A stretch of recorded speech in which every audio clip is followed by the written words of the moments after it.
Tonight, the Middle East stands at a critical tipping point as Israel launches its most extensive wave of airstrikes to date against the Iranian capital, Tehran.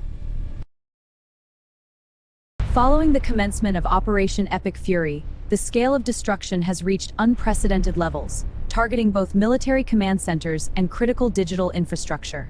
With the Strait of Hormuz effectively shuttered and global oil prices surging to record highs, the conflict is no longer a regional skirmish, but a global emergency.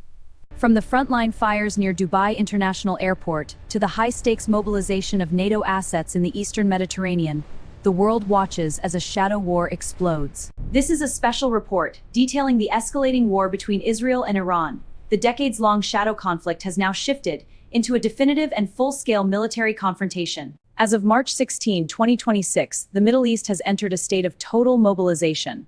Following the formal commencement of Operation Epic Fury, Israel has shifted strategies. Israel has moved from targeted assassinations to a wide-scale strategic air campaign.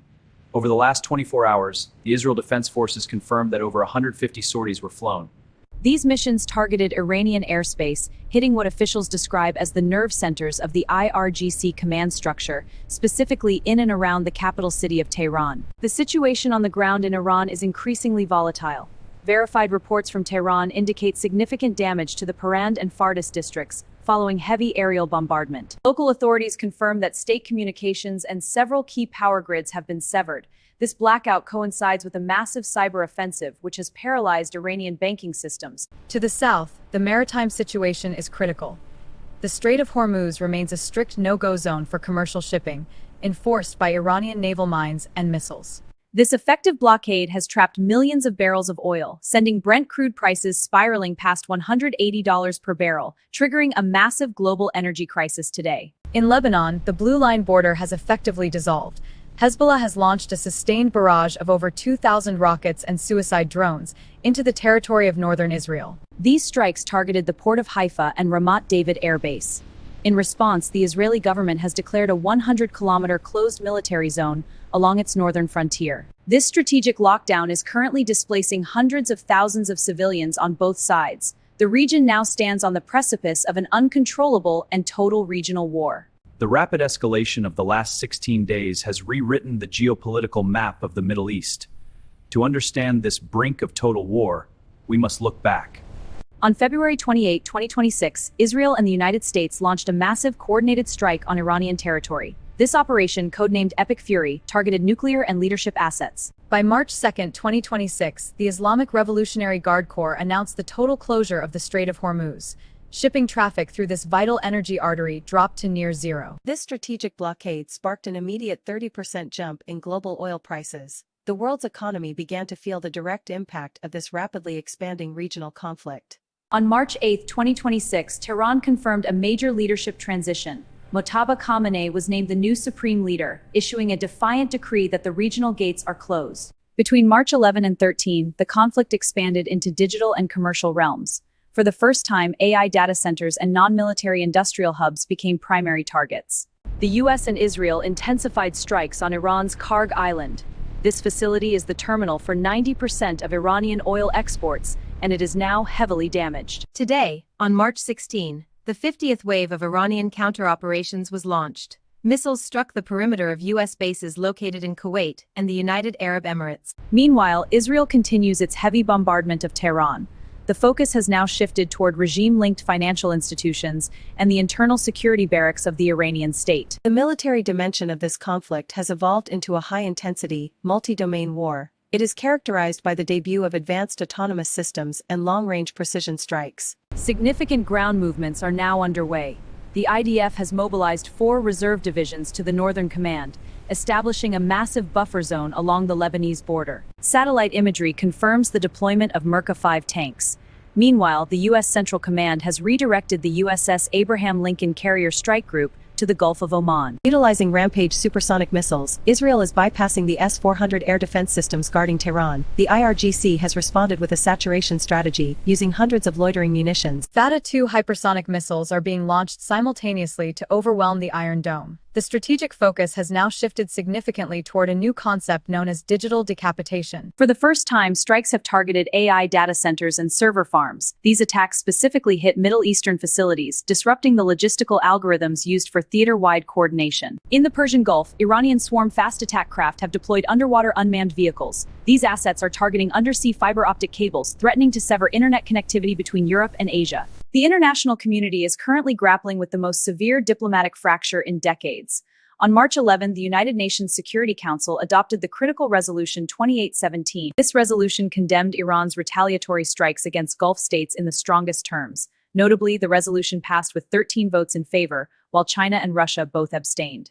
In Washington, President Trump has maintained a stance of peace through strength. He stated that the mission's objectives, dismantling Iran's nuclear path and missile industry, are non-negotiable. However, this has met domestic resistance. A recent poll suggests nearly 59% of Americans now disapprove of the intervention, citing concerns over a war of choice. European leaders have taken a more cautious and defensive posture. British Prime Minister Sir Keir Starmer stated he does not believe in regime change from the skies. The global economic reaction has been swift and punishing. The International Energy Agency has authorized an unprecedented release of 400 million barrels of emergency oil reserves today. To combat the supply shock, these reserves target Asian markets. Despite this, countries like Sri Lanka have already moved to fuel rationing as nations brace for prolonged crisis. The dual blockades of the Strait of Hormuz and the Bab el-Mandeb threaten to choke off 30% of the world's seaborne oil, paralyzing global trade and energy. The strategic implications of Operation Epic Fury extend far beyond the immediate battlefield. They signal a fundamental shift in global power dynamics and the very nature of modern warfare. For the first time since the 1979 revolution, Iranian leadership has faced a direct decapitation strike. The death of Ayatollah Ali Khamenei has forced a swift leadership transition. Mojtaba Khamenei now leads a nation under extreme vulnerability. The regime's survival calculus has shifted, with the IRGC taking autonomous control over regional proxy operations and military maneuvers. The closure of the Strait of Hormuz is no longer a theoretical threat, but a tactical reality. By weaponizing this choke point, Iran has linked military outcomes to global stability. The resulting global oil shock serves as a force multiplier. This pressures the international community to secure a ceasefire before domestic economies in the West and Asia collapse. Strategically, this conflict marks the birth of cloud warfare. The targeting of AI data centers in the Gulf highlights a new vulnerability in modern military and civilian logistics. By striking the digital brains of the region, combatants are attempting to degrade automated decision-making systems. These systems are critical for the coordination of modern, large-scale defenses. This conflict represents a defining moment for the Trump administration's peace through strength doctrine. By bypassing traditional frameworks, the US and Israel have challenged the established international order. The abstentions by Russia and China at the UN suggest a new counterblock. Regional conflicts are now viewed as proxy battles between the West and a defiant resistance. As the conflict enters its third week, military analysts and diplomats are looking at three potential trajectories.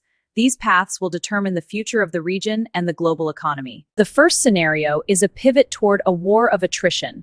President Trump has stated the U.S. is not ready to seek a deal, suggesting a prolonged military campaign. The objective is to fully dismantle Iran's industrial and military base. In this scenario, Israel continues high-frequency airstrikes, while the United States intensifies its total economic blockade on Karg Island. The second and most volatile scenario involves the Strait of Hormuz. If the United States attempts to unilaterally break the blockade, it could trigger a direct and lethal naval confrontation. Iranian leadership has warned that the gates of the region will remain closed. The deployment of naval mines or hypersonic missiles against Western carriers would likely force a NATO-wide mobilization. Finally, there is the risk of a multi-front ground war. With the 2026 Lebanon war already intensifying, a large-scale Israeli ground incursion into southern Lebanon could occur within days.